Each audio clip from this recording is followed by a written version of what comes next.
At dahil oras na naman ng pilahan mga ka-oo, syempre pupunta na naman kami pipila sa kabsahan.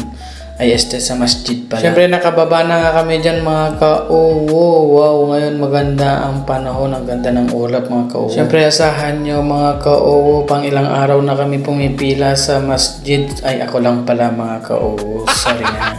Pangwalong araw na pala ng Ramadan mga ka-oo. Ay, nakita ko yung aeroplano. Siyempre, may kasama kaming ibang lahi ka-oo. Pinabalik namin dahil nauna siya kanina. Ganito, pag Ramadan mga ka-oo, may libreng pakain sa bawat masjid nila dito mga ka-oo. Dahil gusto nga natin makatipid mga ka-oo, siyempre, araw-araw kami pumipila dyan mga ka-oo. Dahil madalas di tayo nakapagluto, siyempre, pagod din tayo sa trabaho pag uwi natin mga ka-oo. Siyempre pag uwi mga ka-oo, pahinga at siyempre hindi na rin agad nakakaluto. So naisip ko na pumila na lang araw-araw mga ka-oo. Siya pa yung matitipid natin ng isang buwan na Ramadan mga ka-oo. Ayan. Ayan nga mga ka-oo, nakaupo na nga kami.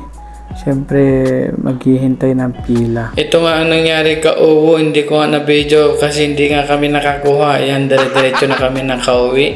Maraming salamat sa inyong panonood. God bless po sa inyo. Oo!